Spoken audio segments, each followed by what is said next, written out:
Welcome into the Wiltfong Whiparound with Steve Wiltfong. Today's Wednesday, May 21st, and I'm your host, Josh Newberg, and we have some recruiting news to talk about today. There's actually been a couple major developments this week, but before we really get into it, do me a favor, hit subscribe to the On3 Recruits channel if you've watched just one Wiltfong Whiparound. And jump on board, hit subscribe. All right, let's bring in America's favorite recruiting insider, Steve Wiltfong. And Steve, we're going to start up at Ann Arbor, where Michigan is starting to gain some steam, maybe another top 10 class. They're currently sitting at 18 after landing top tight end target Matt Ludwig, but there's reason to believe that this could be a big year for Wolverine recruiting. Coaches on the road this week, where have they been? Who are they seeing? Well, first of all, let's not glaze over Matt Ludwig to Michigan. This is one of their top overall targets on the board, certainly the number one tight end that they were after. They beat Notre Dame, they beat Texas Tech, they beat Texas A&M, Georgia, Tennessee for this coveted target out of Montana, a plus athlete at the position. Michigan just had the number one tight end in the NFL draft, and this is a guy with all the traits to be a special player for Sharon Moore, Coach Kasula and company in Ann Arbor. They want to keep it rolling. They got their sights set on 5 stars, blue chippers from coast to coast. That list starts with the number one running back in the country, 5 stars, Savion Hyder out of Virginia. If Michigan was drafting this 2026 recruiting class, instead of having to pound the pavement and court these guys to Ann Arbor, I think Savion Hyder would be their number one pick in this 2026 class. That's how high he is on the board. And he's got Michigan in his top 4. You also have Georgia, Ohio State, and Tennessee. And various sources will give you various tops 1 and 2s in this recruitment. But Michigan is the mainstay in that group. Tony Alford's been recruiting him a long time, loves Michigan's offense. Family loves what Michigan brings off the field. It's a place they trust, a place that they see him being successful in. Michigan's going to get him back for an official visit the weekend of June 13th.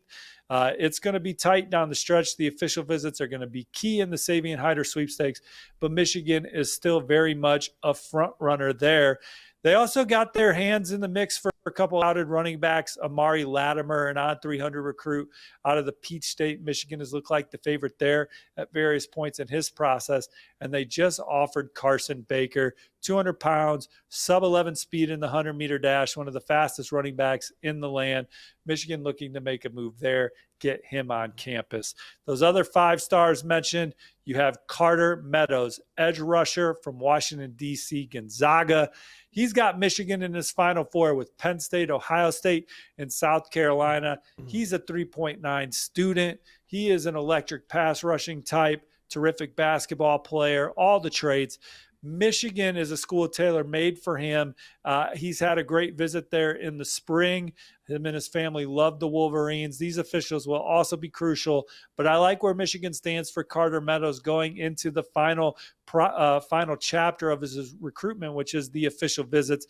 They're also swinging at safety Jet Washington from Las Vegas Bishop Gorman, although I like where Oregon stands there. All right, Steve, but what about on the offensive line? Michigan fans want to know. You got any of those trench updates for us? Yeah, absolutely. It's always a position that's going to be highly sought after for Michigan. It's the backbone of their football team.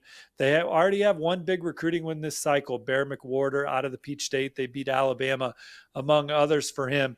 I think when you start thinking about who are Michigan's top targets on the offensive line, first name I think of is Malachi Lee, the massive offensive lineman out of the state of Hawaii. Michigan has poured a lot into that recruitment. Grant Newsome, Sharon Moore, and company. Now, USC is where my on-3 RPM is. Alabama, Georgia, Texas, some of the other contenders for Malachi Lee, but I could see him in Michigan's class. Same goes with Leo Delaney out of Charlotte Providence Day School. They're battling Penn State and Tennessee for him. Zayden Krempin, they've been in his lead group for quite some time and have poured a lot into that recruitment. I'd maybe give LSU the edge. A&M's involved, but Michigan is one of his favorites. Kelvin Obot, he's a top 10 recruit for On3 right now, one of the most coveted offensive tackles in the country. Michigan just made his top 4. He spent 4 days in Ann Arbor this spring. Michigan definitely moved the needle there. Big official visit coming later this summer. And then they're swinging for some other high-profile offensive linemen, 5-star Felix Ojo, 5-star Darius Gray. Marky Walbridge is a guy that I think that they have a great chance to land. Jax Tanner, I probably like Oregon for him, but Michigan's in that one.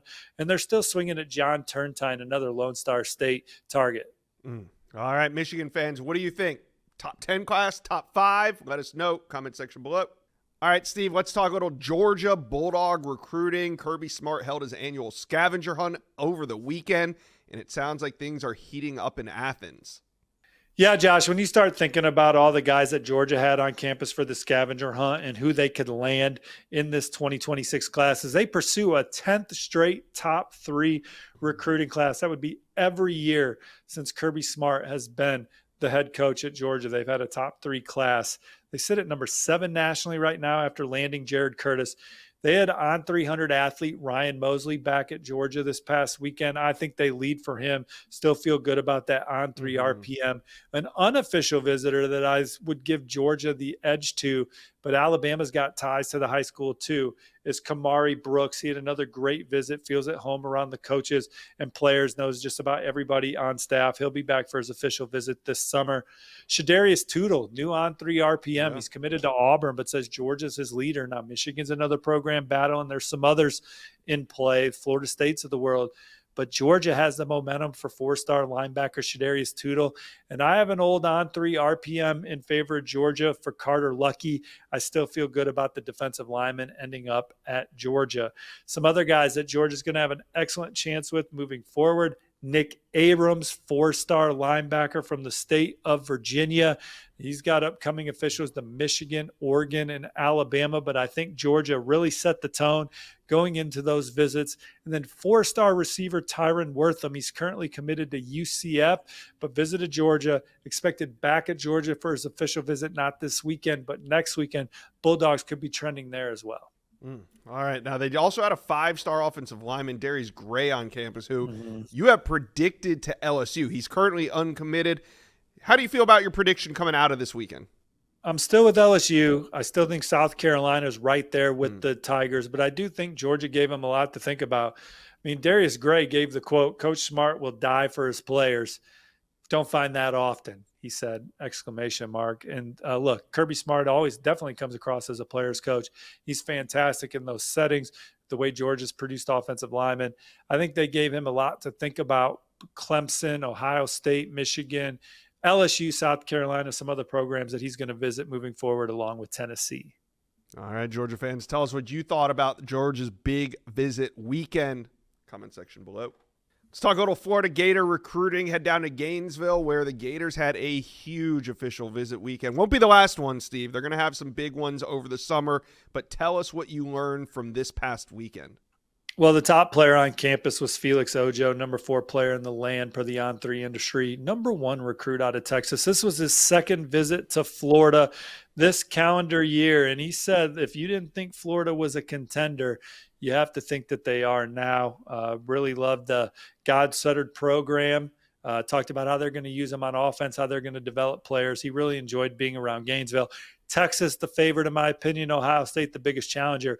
But we saw Florida really rally with recruits with a great end of the season last year. How about if they have a great whole season this year, Josh? There's some people that have Florida in their top 10 coming into the season, with DJ Lagway returning under center. If the Gators go off this fall, particularly early in the season, the way they build meaningful relationships with these top targets, the NIL infrastructure that the Gators have flexed at various points over the last couple cycles, they have a chance to really make a run at some of these guys. Luke Wayfold, number 1 player out of New Jersey, one of the most coveted edge rushers in the country. He too is making his second visit to Florida. Like Ojo, I think Florida's trying to make a move on some other front runners. His front runners are Penn State, Ohio State, Texas. USC's another charging up the list, but it was a good visit to Florida. And I think he would have to see how Florida plays this year. Florida's just trying to stay warm in that one, but he had a really good overall visit. You got receiver Calvin Russell, running back Carson Baker. Those are on 300 recruits, coveted playmakers at their respective positions that Florida is looking to maintain their position and move up as well this fall with good season. Heading into the weekend, the Gators only had one commit. They landed Jameer Perez, giving them a second commitment. Massive defensive lineman. What do you know about him? Well, that commitment right there shows you how quickly Florida can turn a recruitment on a dime. He at one point was heavily favoring Wisconsin. Coach Luke Fickell has all those ties to the state of Ohio. They were on him early and impressed. And then Ohio State offered in the spring, getting him to campus. And the Buckeyes tend to get who they want out of Glenville. But he visits Florida, has a great time around that coaching staff, sees the development track record playing in the SEC inside the swamp. He fell in love. He jumped in the fold. We'll see who falls in love with Florida moving forward from this visit weekend. But I think that the returns are strong and the Gators are not done with the guys that were on campus. Let's go down to the Plains, talk a little Auburn recruiting, and they had a big visit weekend just a few days ago, but we got to talk about something that went down prior to that. About 5 days before the weekend, Zion Ely, On3's #1 overall recruit, who's committed to Maryland, and Steve, he shut his recruitment down. No, he didn't. Until he reopened it and took a surprise visit to Auburn. What do you make of this? And he's still maintaining that his recruitment is shut down. And no question, he's got a lot of love for Maryland. But if I'm Mike Loxley and the Terps, I'm nervous because I think that these visits are real. The dialogue maintains with these coaching staffs. And Auburn is a program that has shown in the Hugh Freeze era that they can flip blue chippers late in the cycle. And Auburn, they just got to show they can do it on the field this year. They're in a similar spot as Florida was last year. A couple straight top 10 recruiting classes for Auburn. They got a lot of talent in the building from a high school recruiting standpoint, a transfer portal standpoint. They've hit big at quarterback. They've hit big at receiver from the portal and the prep ranks. They've retooled that defense under Coach Durkin and company. Now it's time to go out there and ball, get it done, have a good year, and show that this is a program that can reemerge as a national title contender. And if they show those flashes this year, they're going to be a team to watch down the stretch because we know that they have the infrastructure to make a run at elite recruits at the end of a cycle. And Zion Ely has been to Auburn a bunch. He's got a bunch of former teammates that are on the Plains, and he's saying all the right things respectfully for Maryland. But he visited Auburn this weekend, and as Jeff Lee said on your show, that was one that was trying to be done in private. You can't, when you're the #1 player in the country per On3, it's hard to go anywhere and not be noticed. He is a big-time guy. Easy to see why people are excited about him. He's been to Auburn numerous times, and my antenna is up on this recruitment moving forward. All right, Steve, now catch me up on who was on campus this weekend and what updates you got. Well, Ely wasn't the only five-star, right? You had Anthony Tank Jones, the #1 player in the state, coveted edge rusher from Mobile. Now, Alabama, Oregon, Texas A&M, Miami, the other contenders for Tank. But Auburn's always been one of his favorites. He's been there numerous times.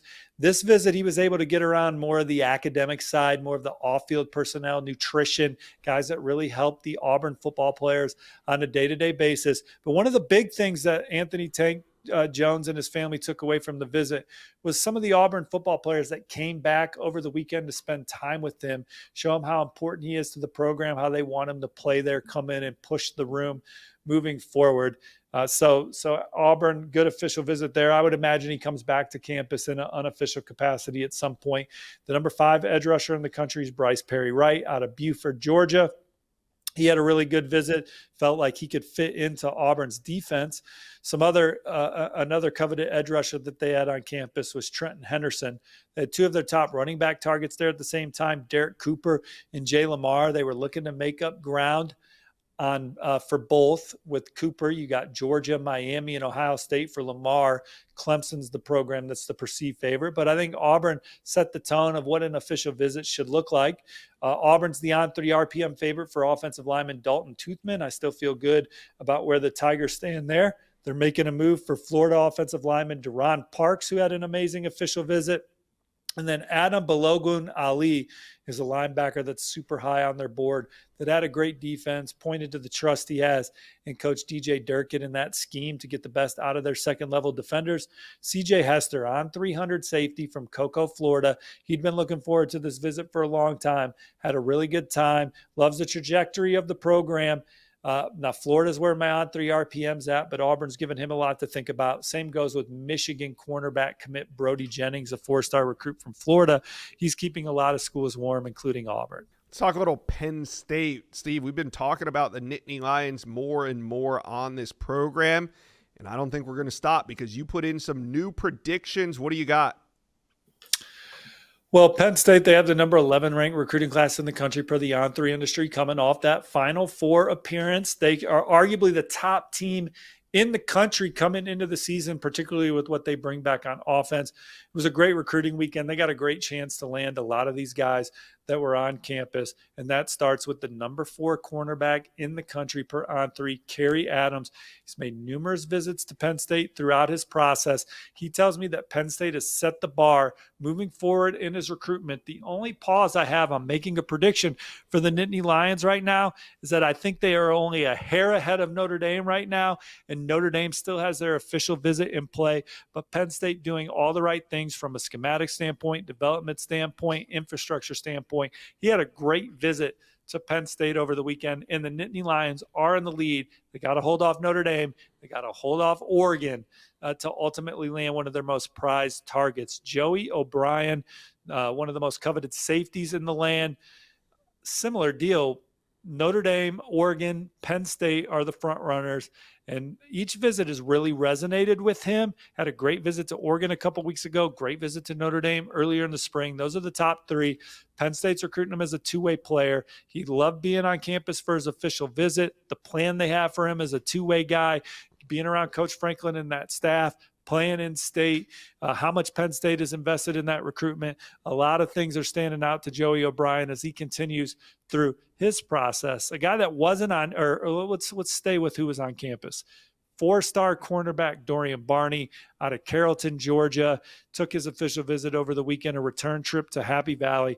My On3 RPM had been on Texas A&M for a long time. The Aggies are still on the gas there. This is a recruitment that's been fluid. He's been impressionable with visits, but he told me Penn State's his number 1. My On3 RPM reflects that, and I think Penn State's pushing hard to build on that momentum of having him on campus over the weekend. Georgia Tech, some of the other programs still pushing for Dorian Barney, but Penn State, Michigan's in there. But Penn State doing a fantastic job there. Penn State also doing a fantastic job with on 300 cornerback Jazeel Hart. He was not there this weekend, but I love my on 3 RPM for him as he goes into his decision this week.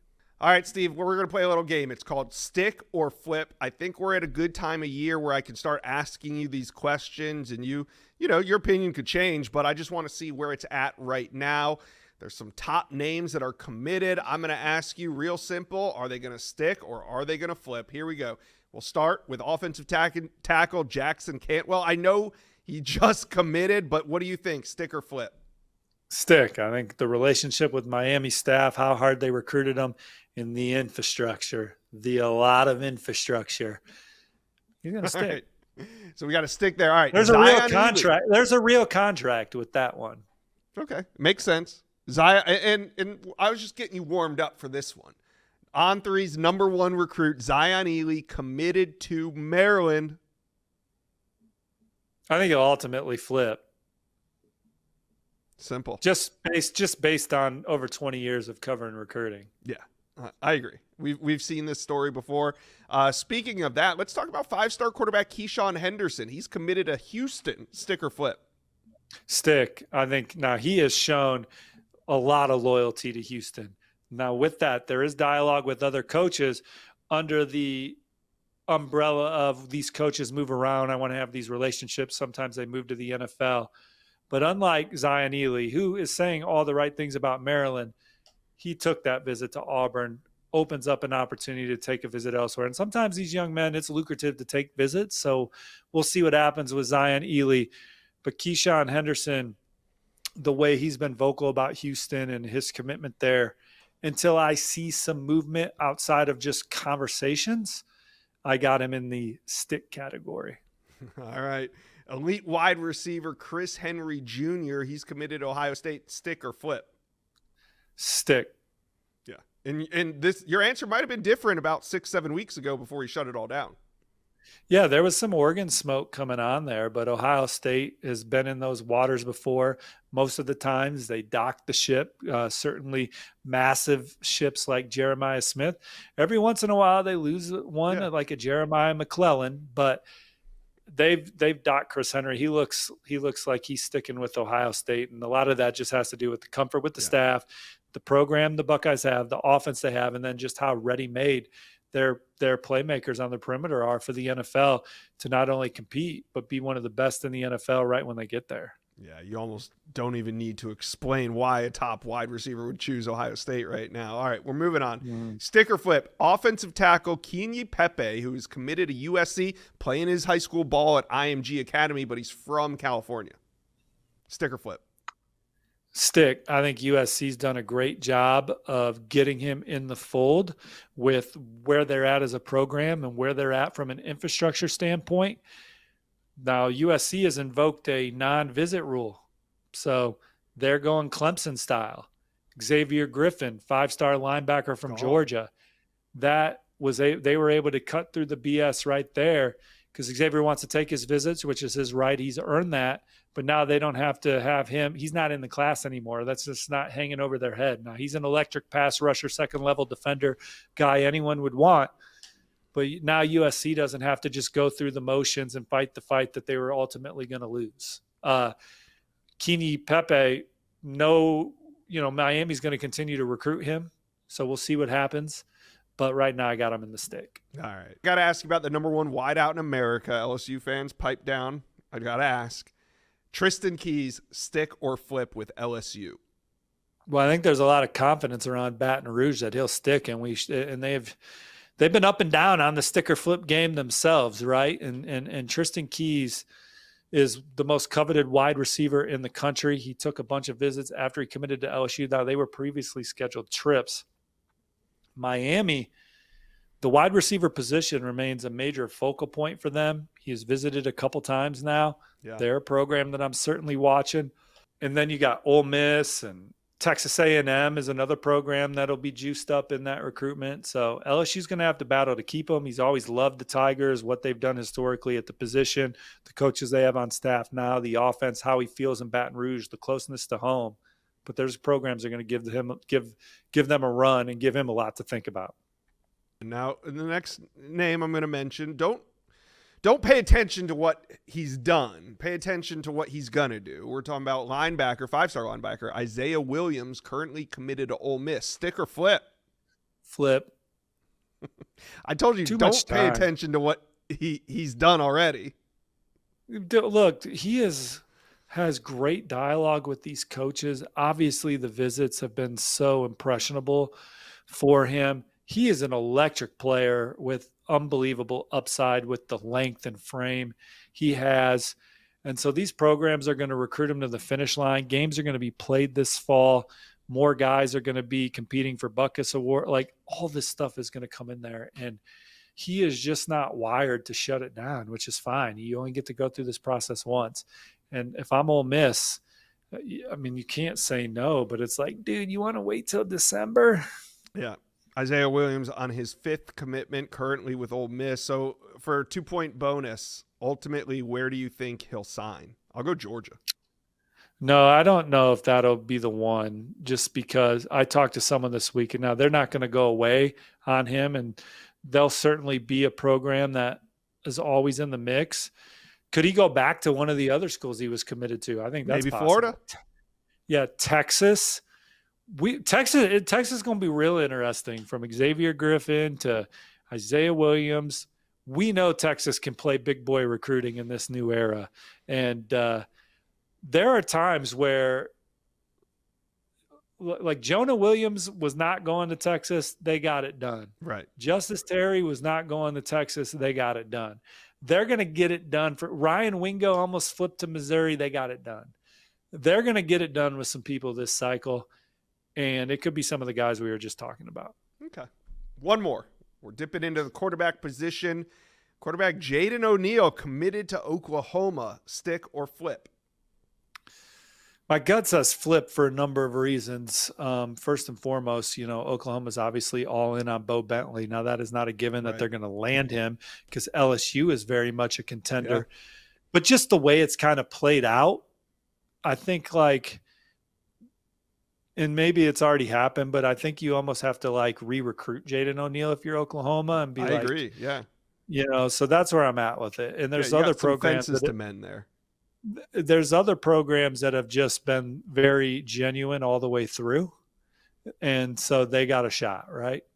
They definitely have a shot. All right, you guys talk to us. Which did you agree with? Which do you disagree with? Let us know. Comment section below. Steve, it's time to take a deep dive on the recruiting prediction machine. Predictions have been rolling in all offseason on elite recruits left and right, but today I want to find out if you agree with the recruiting prediction machine on a couple top uncommitted prospects. We're going to start with the number 2 ranked offensive tackle in America, Emmanuel Iheanacho, currently trending to Oregon at 86% and Maryland at just 5%. You agree? Well, of course, I'm one of the predictions. I'm one of the reasons why it's slanted towards Oregon. But this has been a recruitment that's been fluid. He's had multiple leaders, including Georgia, who's not even in the mix anymore.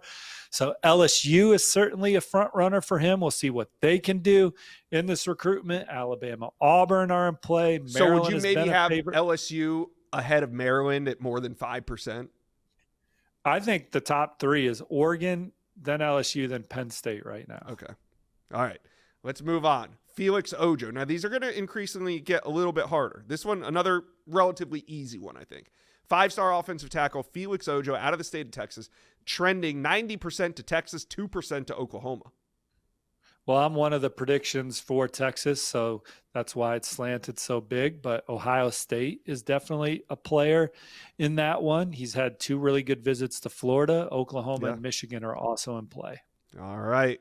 Number 1 linebacker for On 3, Tyler Atkinson, 32% Georgia, 13% Auburn. You agree? I agree, but think that there's a lot of, I think this recruitment's still playing out. How much infrastructure will Georgia have for Tyler Atkinson compared to some other programs? Now, Georgia, old school recruiting, the way they develop linebackers is second to none. Scheme close to home. They've poured a lot into Tyler Atkinson. His leadership qualities, in addition to his film, are why he's so coveted, just the way he's going to be a captain for whatever school he chooses. But it's linebacker, right? So some schools value it differently than others from an infrastructure standpoint. And then he has to talk it over with his camp and representation of how big that is in his own recruitment. But he's already sponsored by Adidas and got some good things going. So obviously NIL is already very relevant with Tyler Atkinson because of that. He's visiting Clemson next weekend. They're a program that he's felt like he's really fit in. Auburn is a program where they have ties to the Grayson program. Ohio State is probably the program I'm watching the second most, and then Oregon is the program I'm watching third most for Tyler Atkinson. And we'll see when all the chips are put on the table where Georgia stands in that group. But right now, if you're asking me, I just don't know who to put ahead of them, but Ohio State and Oregon are very real. Yeah, I would disagree with the RPM having Auburn in second place at 13%. Yeah, I'd probably put Ohio State in there. I'd maybe have I think Georgia maybe should have a little bit more of a percentage of this right now, but I definitely think Ohio State. And I'd put Oregon 3. Yeah, Ohio State should probably be in there in that 2 spot, not Auburn. No question. All right, let's take a look at Brandon Arrington's recruiting prediction machine, which shows Texas A&M at 83% to 5% USC. Steve, I don't think you agree with this recruiting prediction machine. Well, I agree that A&M should be out in front, although I didn't necessarily think that a couple weeks ago. But working it with Chad Simmons, our colleague, my on 3 RPM's on A&M, and even I've felt better at times than others. Talking with Chad, our colleague, just the opportunity to get on the field early, in addition to just Mike Elko's track record for defense, what A&M's able to do infrastructurally, where he's at on their board. A&M's in a good spot. Oregon also who should be second. Oregon, in my opinion, I would put Oregon second. And then you got Alabama. They have led. Georgia's in there. USC's just kind of, I don't know, right? They already have so many great defensive backs committed. They're in the Davon Benjamin hunt. Where does all your infrastructure go at the corner position? Obviously, Arrington's visited. He's local. They're high on him. but I just haven't heard as much USC buzz. Doesn't mean there's not. Doesn't mean he won't be a Trojan. Just more around A&M and Oregon right now. Yeah, when it comes to the recruiting prediction machine, I'd probably put Texas A&M closer to 45%, maybe not 83%.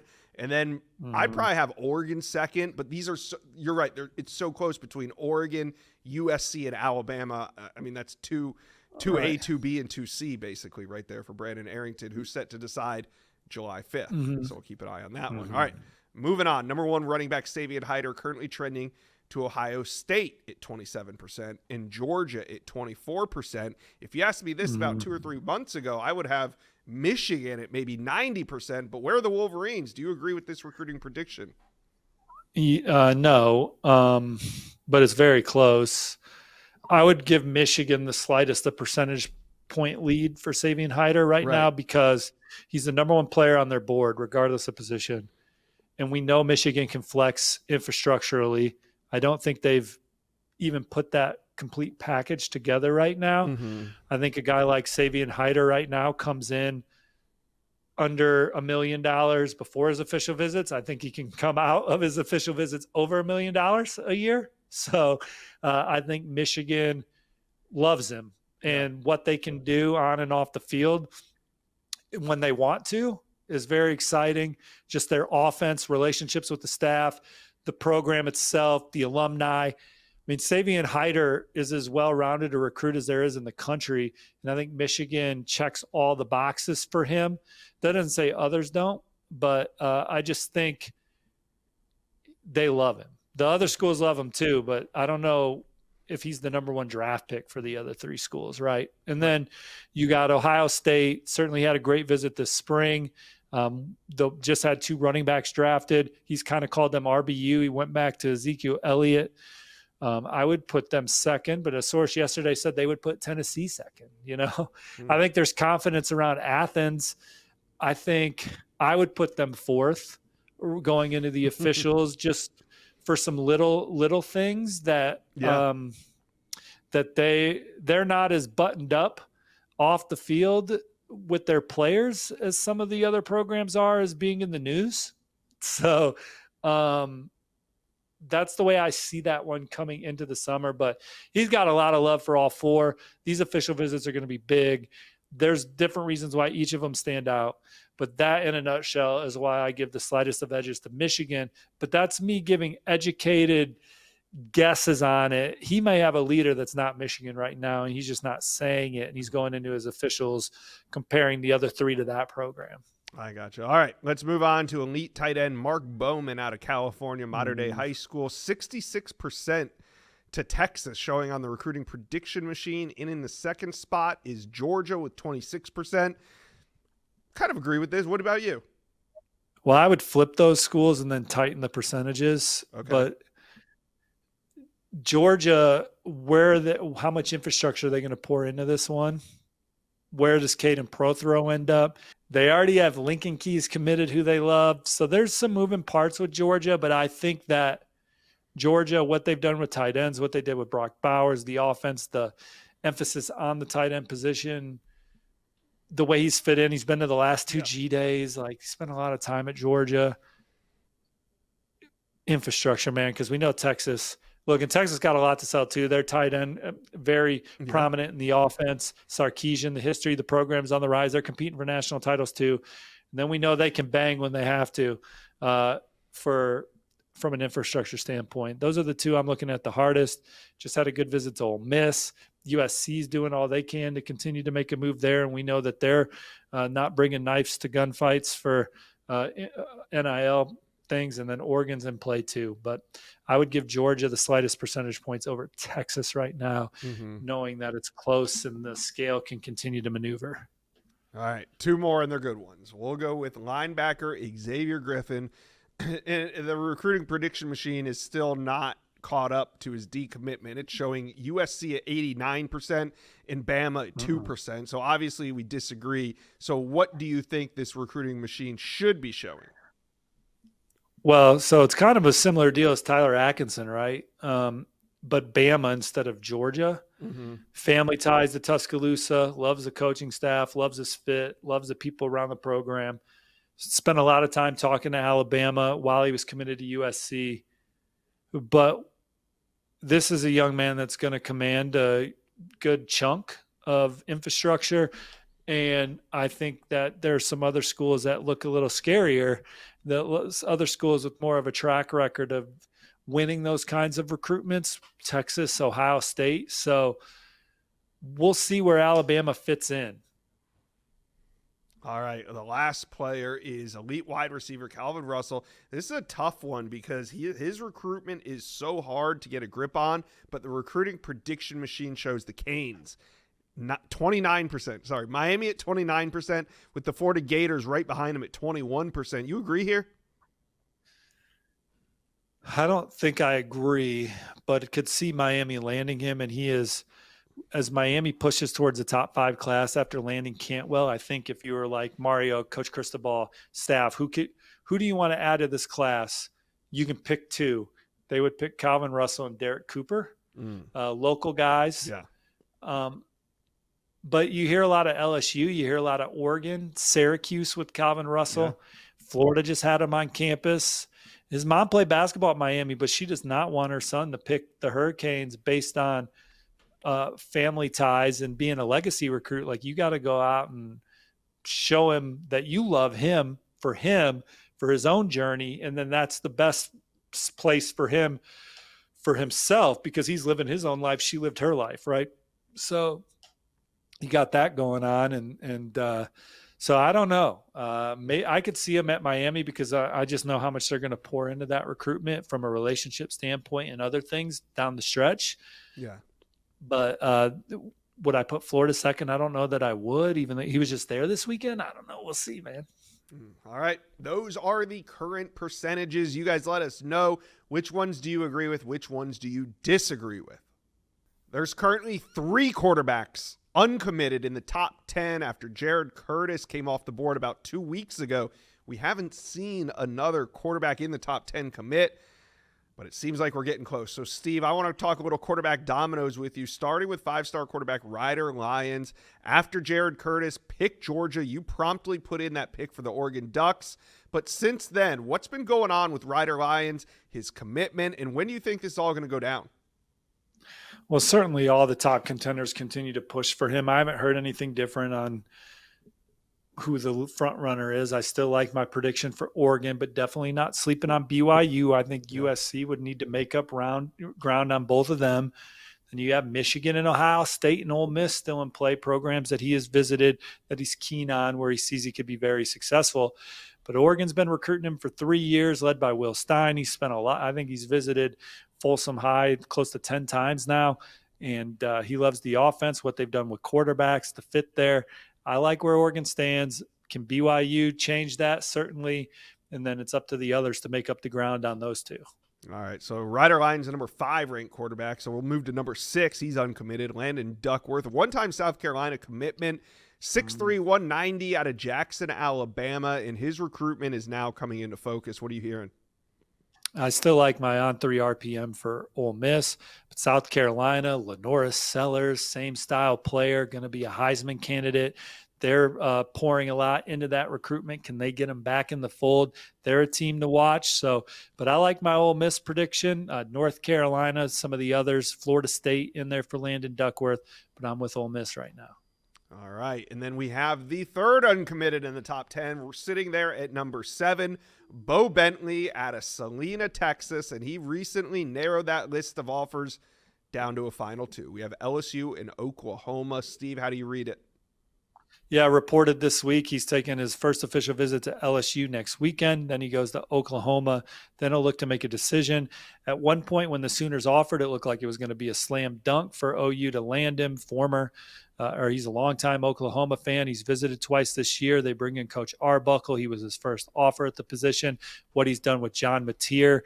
John Mateer has talked to him about already being at Oklahoma and loving it. But LSU, they're right there. And there's confidence around Baton Rouge they can get this done. The Heisman Trophy winners, the high draft picks at the position, all the support that the quarterbacks get at LSU from a development standpoint. They're very much in this. I could see him being a Bayou Bengal when all is said and done. All right. Now, that leads me to Jaden O'Neal. Yeah, he's committed. He's not uncommitted, and he's sitting there at number 16. But the Bo Bentley drama, whatever's happening right now with Bo Bentley, could push Jaden O'Neal, who's committed to Oklahoma, the 16th ranked quarterback, committed to Oklahoma. It could push him off of that commitment. What's going on with Jaden O'Neal? Well, you got Florida State and Auburn in play for Jaden O'Neal, and I think he feels good about both of those opportunities. And for Oklahoma, there's been dialogue with them since they had a big recruiting weekend where Bo Bentley was there and Jaden O'Neal wasn't. So I think that's something that needs to be navigated and maybe already has. But Jaden O'Neal has certainly been talking to other programs. All right. One last name I want to talk to you about, and he's not committed, but he could be a domino in play here. That's Jake Fetty, committed to Arizona State. Kenny Dillingham really got himself a good one early. I continue to hear just a lot of buzz around the talent that Fetty has. So do you think there's anyone on the radar right now that could potentially flip him? Well, there's a lot of programs that have tried, but as of right now, I still think he's solid to Arizona State. The love for Coach Dillingham, the offense, and that program and the way they've invested in him early, they're in a good spot.